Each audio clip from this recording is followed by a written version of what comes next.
Las verdaderas aventuras del siglo XX. Historias que emocionaron al mundo.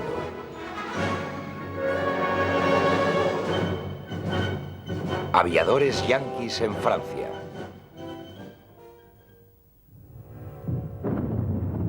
En agosto de 1914, Europa se vio envuelta en la guerra. El conflicto sería largo y sangriento.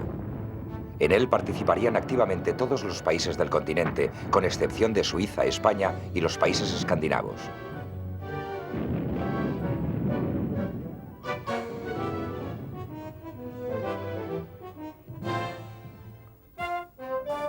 Al otro lado del Atlántico, los Estados Unidos de América se resistían a entrar en guerra.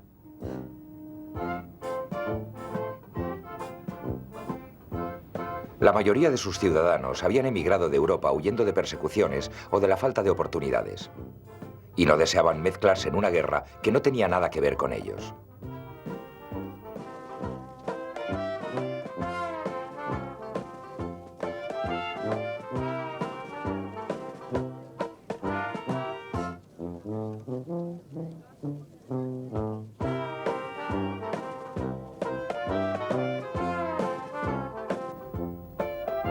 Además, el país disfrutaba de un boom económico. La participación activa en una guerra grande podría acabar con eso.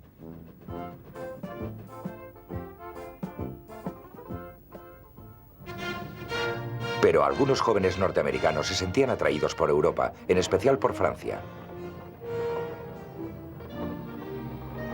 Les gustaba mucho su ambiente cultural y atmósfera general, que contrastaba con la tranquilidad de la vida en su país.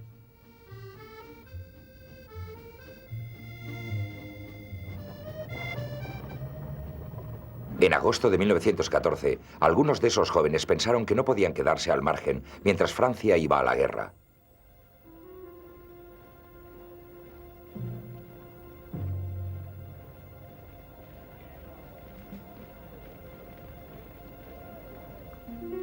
Juraron, pues, devolver la hospitalidad francesa, ofreciéndose a luchar por ella.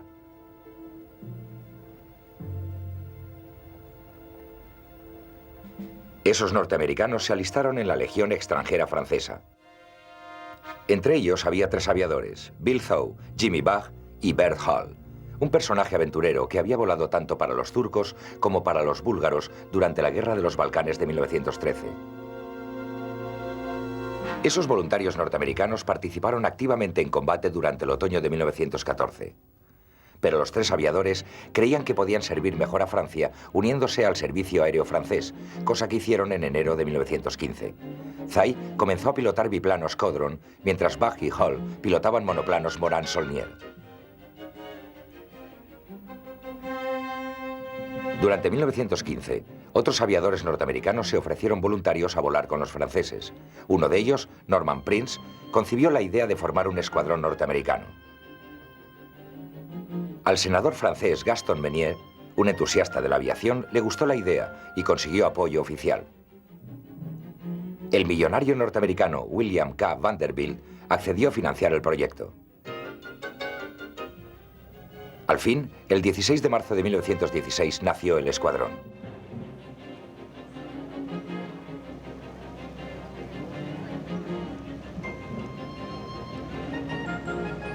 Para evitar herir las sensibilidades de los germanoamericanos, se le dio el nombre de Escuadrilla Lafayette, en honor del francés Marie-Joseph Dumotier, marqués de Lafayette, que ayudó militarmente a los colonos norteamericanos durante la Guerra de Independencia de Gran Bretaña. La escuadrilla recibió oficialmente el número N, 124. La N venía de Newport, el tipo de aviones que pilotaba. Estaba a las órdenes de un francés, el capitán Georges Tenol, con otro francés, el teniente de Lagache de Meaux, como segundo en el mando. Los miembros norteamericanos originales eran 7, pero pronto se unió a ellos Raoul Lufferby, un francoamericano que se convertiría en su mayor estrella.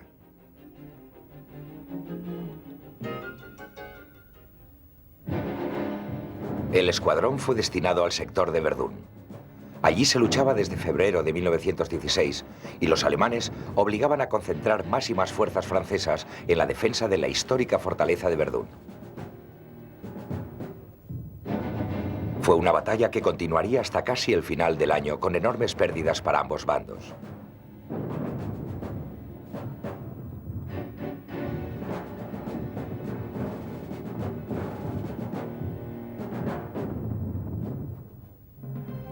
Los aviones Nieuport de la escuadrilla, con el emblema de la cabeza de un indio Sioux con pinturas de guerra pintado a un lado del fuselaje, se utilizaron al principio como escoltas de los bombarderos. Consiguieron su primera victoria el 18 de mayo cuando Kiffin Rockwell derribó un explorador LVG alemán. No tardarían en seguir otras victorias.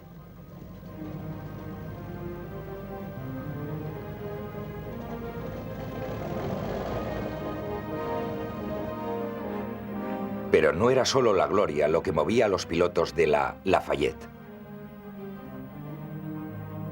Vanderbilt prometió una recompensa de 1000 francos, una suma importante en aquellos días, por cada avión alemán que derribaran.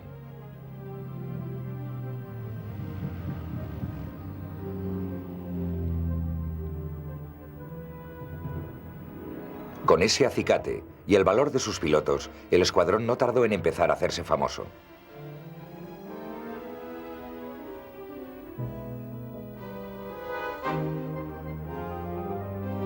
Cada medalla que recibían los pilotos, y pronto recibieron muchas, iba acompañada también de una recompensa financiera de su generoso patrocinador.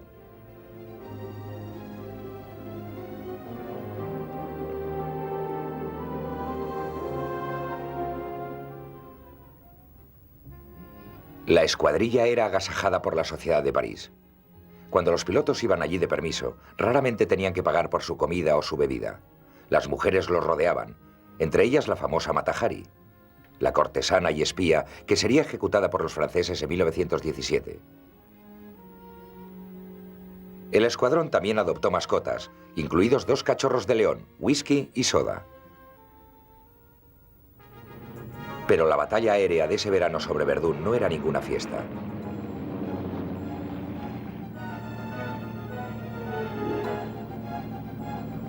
Dos de los miembros originales fueron heridos antes de que terminara mayo. Otro murió cuando derribaron su avión en junio. No obstante, había muchos voluntarios para ocupar su lugar.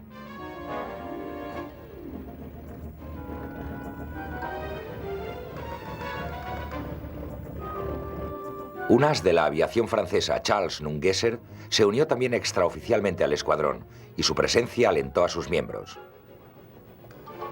En cuanto a Raoul Lufferby, consiguió a finales de julio su primera victoria, a la que no tardaron en seguir otras.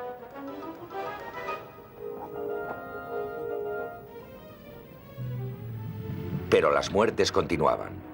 Otro de los miembros fundadores, Kiffin Rockwell, fue derribado en septiembre. Norman Prince, el que había tenido la idea de formar la escuadrilla Lafayette, murió al mes siguiente. En el otoño de 1916, la escuadrilla Lafayette se trasladó al sector de Somme. Allí había otra sangrienta batalla en marcha desde julio de 1916.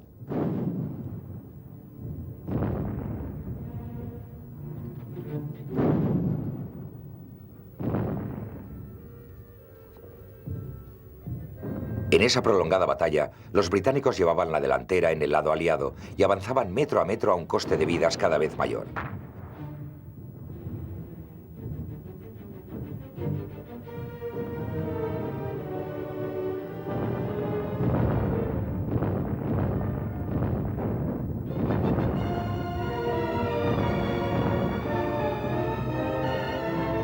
Los aviadores norteamericanos compartieron un aeródromo con el famoso escuadrón francés Stork, cigüeña, llamado así por el emblema que mostraban sus aviones en un lateral del fuselaje. Uno de sus miembros era el delgado George Guynemer. Este se había convertido ya en un as de la aviación y se hizo buen amigo de los norteamericanos.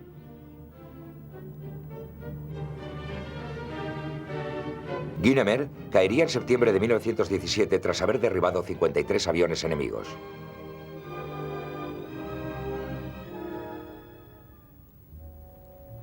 A finales de 1916, los alemanes desplegaron sus Albatros D-1 en el frente occidental.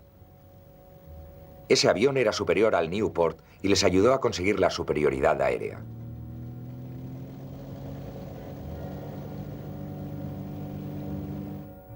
Pero los franceses construyeron el Spad para combatir al Albatros. Había versiones de 2 asientos y monoplazas.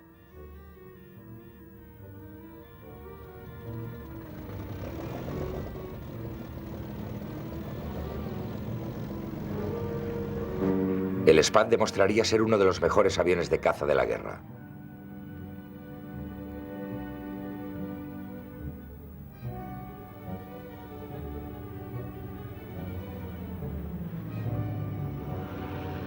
Pero la escuadrilla Lafayette continuó con sus Nieuports, aunque se construyeron versiones más modernas.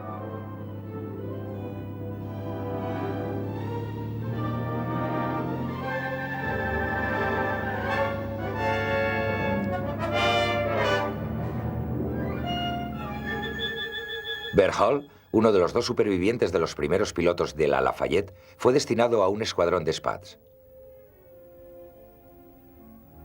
Poco después fue enviado a asesorar a la Fuerza Aérea Rusa y derribó al menos un avión alemán mientras volaba con los rusos.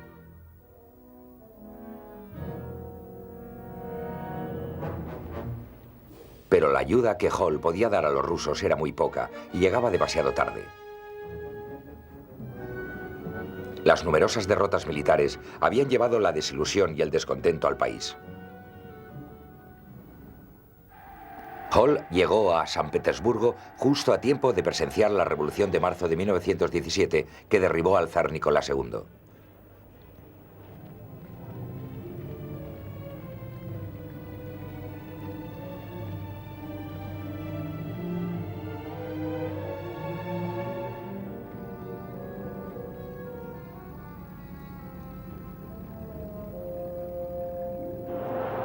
Alexander Kerensky, el hombre fuerte del gobierno provisional que dirigía entonces el país, se esforzó desesperadamente por organizar una ofensiva, ya que había prometido a los aliados que Rusia seguiría luchando.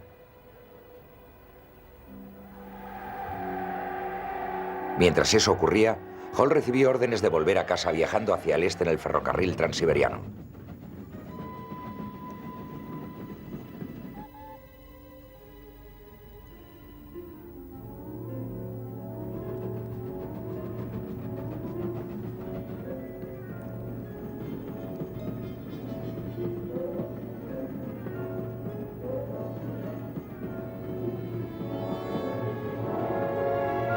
Ese viaje le llevó al puerto de Vladivostok, el más oriental de Rusia, y desde allí por mar hasta San Francisco en la costa del Pacífico.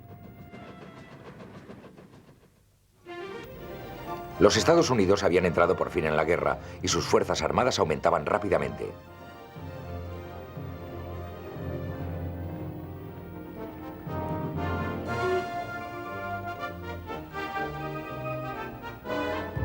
Se enviaban las primeras tropas a Francia a través del Atlántico.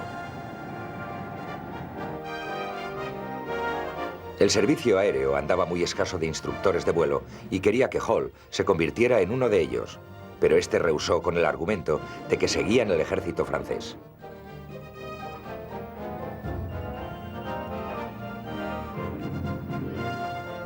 Al final regresó a Francia en enero de 1918, donde se unió a su viejo escuadrón y pudo ponerse al día de lo que ocurría en la escuadrilla Lafayette. Esta había pasado 1917 en los sectores de l'Aisne y Verdun. La Ferbie había aumentado sin cesar el número de aviones alemanes derribados.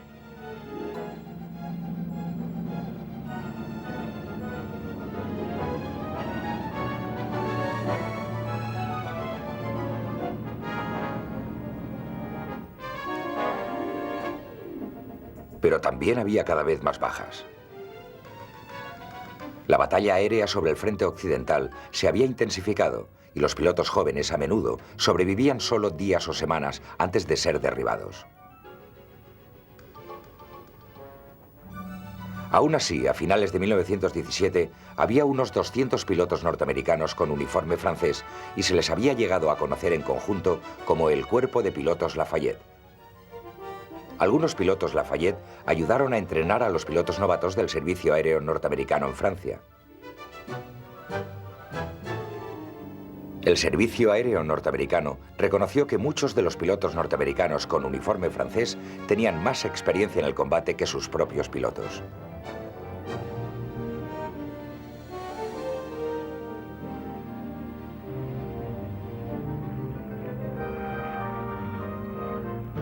El Cuerpo de Pilotos Lafayette se convertiría en la columna vertebral de los escuadrones norteamericanos formados y equipados en Francia.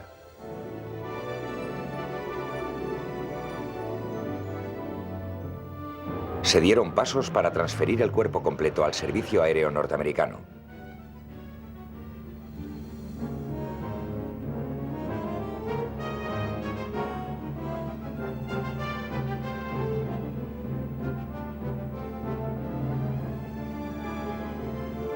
La escuadrilla Lafayette se convirtió en el escuadrón de ataque 103.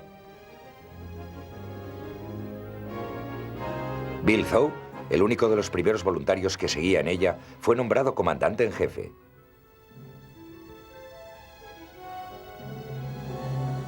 Su hoja de servicios y su experiencia sirvió para dar confianza a los jóvenes que se unían al escuadrón.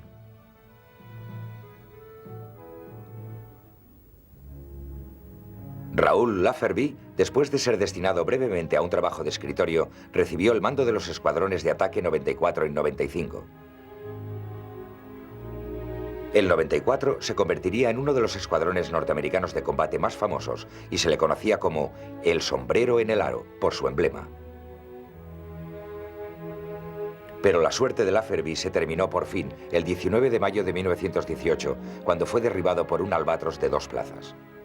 Para entonces había sido acreditado oficialmente con el derribo de 18 aviones alemanes.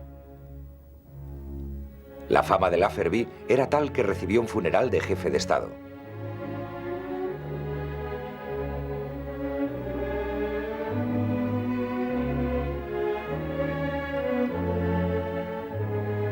Su muerte la lloraron tanto los franceses como los norteamericanos.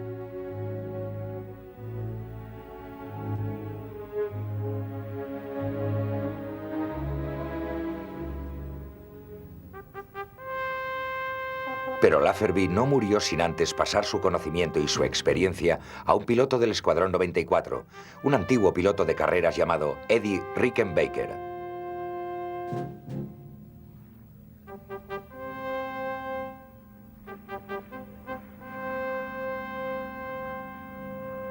Rickenbacker, con 26 aviones derribados, se convertiría en el as norteamericano por excelencia de la guerra. Su habilidad como piloto de carreras, sin duda, le ayudaba, y su ejemplo sirvió en gran medida para dar al escuadrón del sombrero en el aro su buena reputación.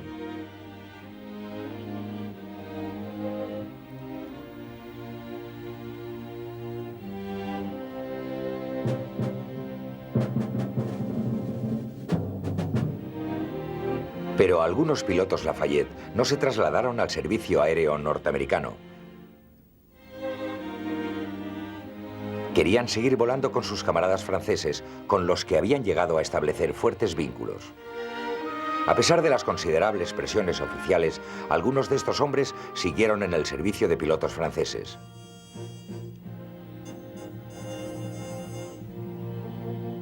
Uno de ellos era Frank Bayliss, un nativo de Massachusetts que volaba con el escuadrón francés Stork. Murió en junio de 1918, pero se había convertido ya en el piloto norteamericano con uniforme francés que más aviones había derribado. Bert Hall siguió también volando con los franceses hasta que le ordenaron volver a casa. En su diario escribió: «La guerra es un asunto estúpido. No puedes combatir y sobrevivir, de ahí las tumbas, las cruces y los sombreros de hojalata que cuelgan de las cruces».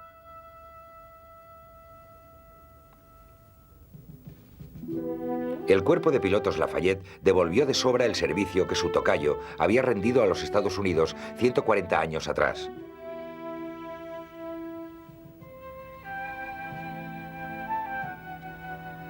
Sus hazañas restablecieron los lazos entre Francia y América y les permitió participar unidos en los combates del último año de guerra en Francia.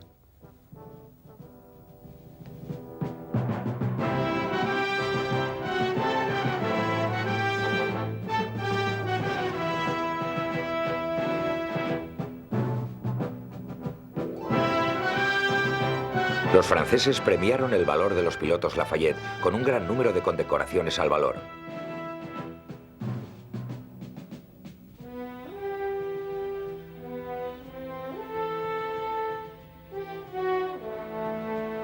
Pero el cuerpo de pilotos Lafayette proporcionó también la base para el servicio aéreo norteamericano en Francia, que tuvo una gran deuda con ellos.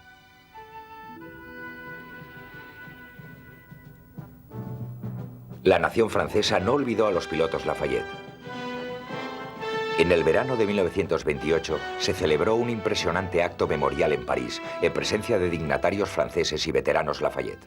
También hubo una ceremonia de reconocimiento en la tumba de Kiffin Rockwell, el primero de ellos que murió en combate. Y el espíritu de los pilotos yanquis en Francia seguía vivo cuando estalló de nuevo la guerra en Europa en 1939.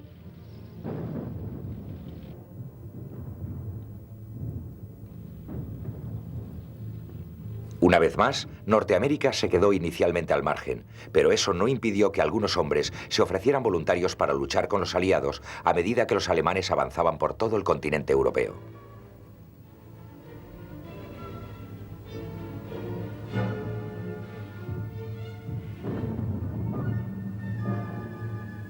Un piloto norteamericano, Jimmy Davis, se unió a la Real Fuerza Aérea antes incluso de la guerra, pero fue derribado con su Hurricane en julio de 1940.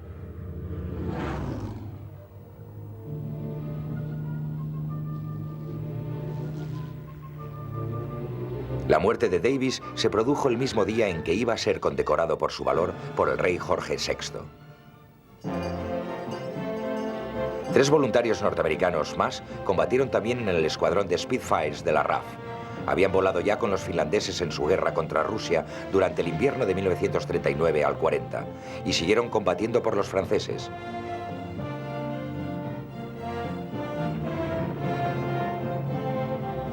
En la batalla de Gran Bretaña del verano de 1940 tomaron parte 8 pilotos norteamericanos de cazas. A finales de septiembre de ese año, ayudaron a constituir el primero de los 3 escuadrones Eagle, Águila, que formarían parte de la RAF hasta 1942, cuando serían trasladados a la 8ª Fuerza Aérea de los Estados Unidos en Gran Bretaña.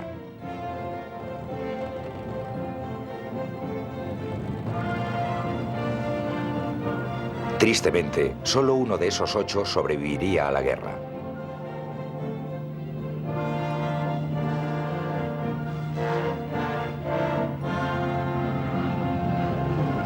Al igual que sus predecesores del cuerpo de pilotos Lafayette, algunos norteamericanos seguirían volando con la RAF y dominando las fuerzas aéreas cuando su país ya había entrado en la guerra. Algunos volaron con la Real Fuerza Aérea Canadiense como pilotos de bombarderos.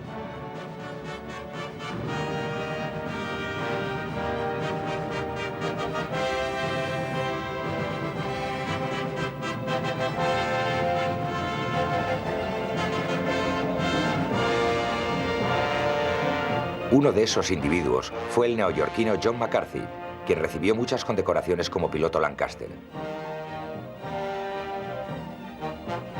Voló con el famoso escuadrón 617 de la RAF, el Dambuster, voladores de embalses, y tomó parte en el conocido ataque sobre los embalses alemanes del Ruhr en mayo de 1943.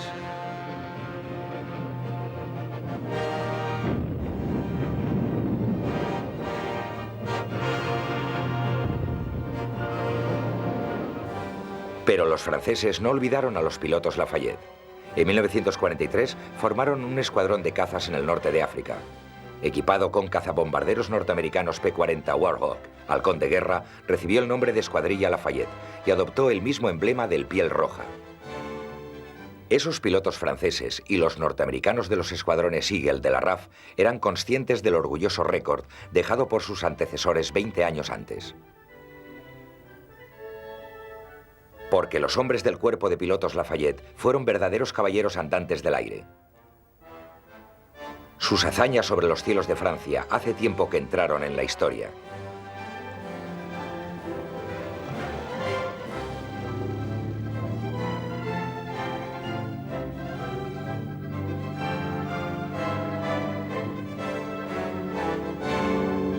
Pero el espíritu con el que volaron sigue vivo para inspirar a todos los pilotos de combate que conocen su historia.